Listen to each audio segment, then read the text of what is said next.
Assalamualaikum warahmatullahi wabarakatuh. Sebelumnya perkenalkan, nama saya Ahmad Rizky. NIM 19 12 515 dari Lokal 2 Prodi S1 Keperawatan. Di sini saya akan membacakan rangkuman dengan mata kuliah AIP dengan Bapak Ners Alfitri, Magister Keperawatan Spesialis Medikal Beda. Baiklah, dengan itu saya akan membacakan rangkuman yang saya rangkum. Yang poin pertama itu dasar-dasar konseling IP atau AIS dengan penyalahgunaan nafza. Pengertian konseling adalah sebuah proses membantu seseorang dalam pembelajaran dan menyelesaikan masalah emosional, interpersonal, dan memutuskan sesuatu hal tertentu. Klien menolong dirinya. Yang selanjutnya itu konseling membantu atau mengarahkan, menasihati, melakukan percakapan, membuat pengakuan, atau mendoakan. Perbedaan konseling dan edukasi kesehatan. Kalau konseling itu konfidensial, biasanya proses tatap muka per orang atau kelompok kecil, membangkitkan emosi klien pada konselor dan klien. Informasi berguna untuk mengubah sikap dan mendukung perubahan perilaku klien berbasis kebutuhan klien. Kalau tak selalu atau kecil, retral bersifat umum. Informasi digunakan untuk mengedukasi dan membangkitkan pengetahuan. Selanjutnya itu konseling IP dan AIS. Konseling IP AIS merupakan komunikasi konfidensial dua arah atau secara tatap muka antara klien dan konselor, bertujuan untuk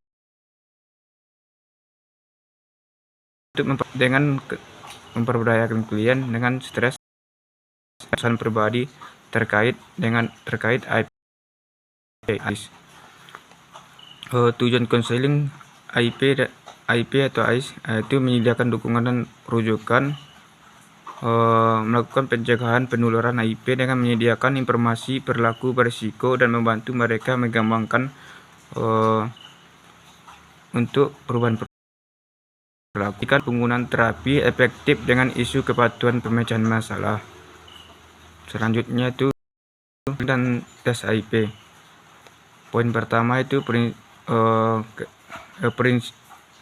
prinsip dan layanan konseling dan tes HIV. Pertama itu bersifat kerahasiaan, persetujuan, dan konseling.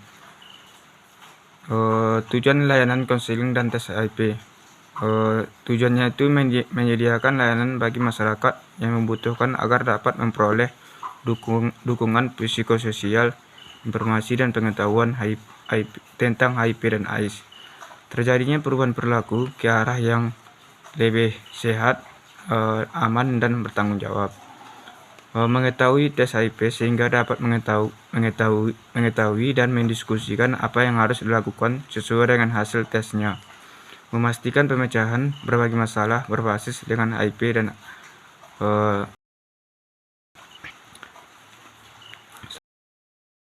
lanjut layanan konseling dan tes HIV.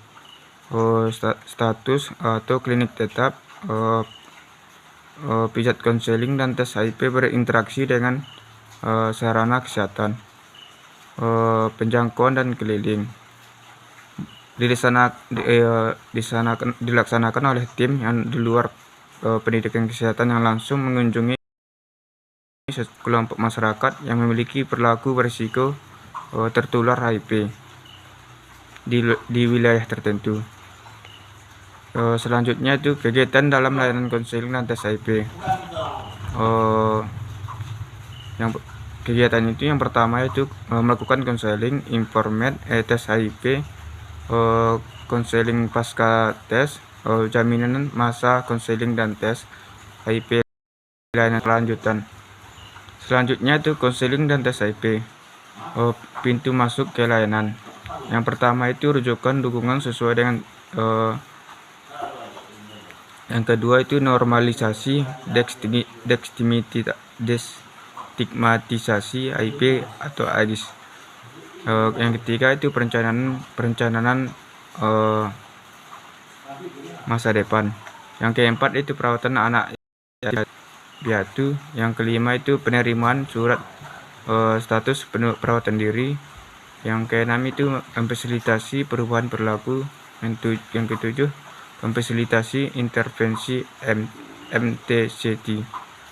Yang ke-8 itu manajemen dini infeksi informatik. Yang ke-9 itu terapi pencegahan dan perawatan reproduksi. Yang rangkuman selanjutnya itu prinsip pelayanan konseling dan tes HIV. Prinsipnya itu seperti adalah saling mempercayai satu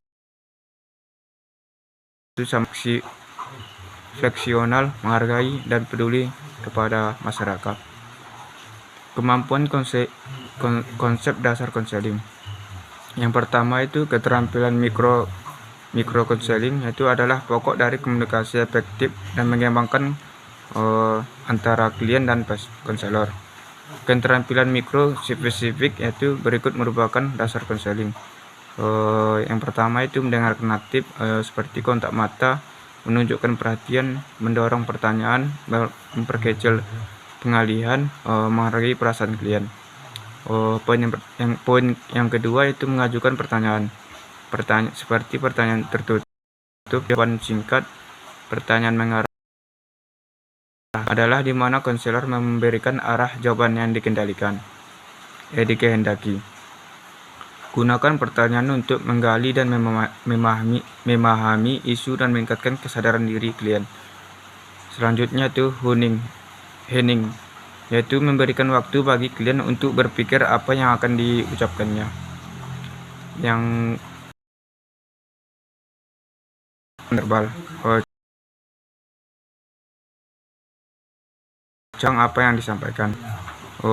Contohnya perilaku nonverbal ini yaitu bahasa tubuh, ekspresi wajah, kontak mata, menghilangkan pembatas, orientasi tubuh, kedekatan tubuh. Yang selanjutnya itu paralinguistik, yaitu seperti tarikan napas, embusan napas, perubahan nada suara, kelancaran bicara, senyum, gugup, atau volume suara. Peran perawat kepatuhan dalam obat ARV itu pengertian HIV yaitu A. Manusia, I. Pengertian HIV yaitu kalau H. Manusia, kalau I. terganggunya sistem kekebalan tubuh, kalau V. virus yang terdapat di dalam tubuh manusia dan menyebabkan turunnya kekebalan tubuh gagal melawan infeksi. Pengertian AIDS yaitu kalau A dapat ditularkan, kalau I kekebalan tubuh, kalau D penurunan atau kekurangan, S kumpulan gejala.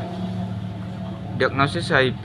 Infeksi HIV didiagnosis dengan cara mendeteksi antibodi melawan infeksi pada darah pasien HIV. Pasien AIDS masalahnya fisik, psikologi, sosial, spiritual. Ada 3 tipe antibodi HIV. Yang pertama itu ELISA, yang kedua Western blot, yang ketiga rapid HIV test. HIV dan sistem kekebalan tubuh. HIV memakai sel CD4 untuk replikasi. Sel CD4 ini adalah sel darah putih yang membawa reseptor pada permukaannya. Jumlah CD4 yang normal adalah di antara 600 sampai 1500 setiap hari. Sel CD4 yang baru dibuat namun dengan infeksi HIV memakai sel CD4 untuk replikasi. Dan selanjutnya itu peran perawat dalam Andaras, yaitu yang pertama itu merupakan prasurat utama dalam keberhasilan ARV. Yang kedua itu keberhasilan ARV merupakan Andaras yang baik sekali. Andaras yang suboptimal sering ditemukan. Obat-obat ARV, jenis-jenis obat-obat ARV yaitu seperti NRTI, RTI, atau V. Hanya itu yang saya dapat sampaikan. Apabila ada kesalahan atau pengucapan kata yang salah keluar dari mulut saya memohon maaf. Wabillahi taufiq hidayah. Assalamualaikum warahmatullahi wabarakatuh.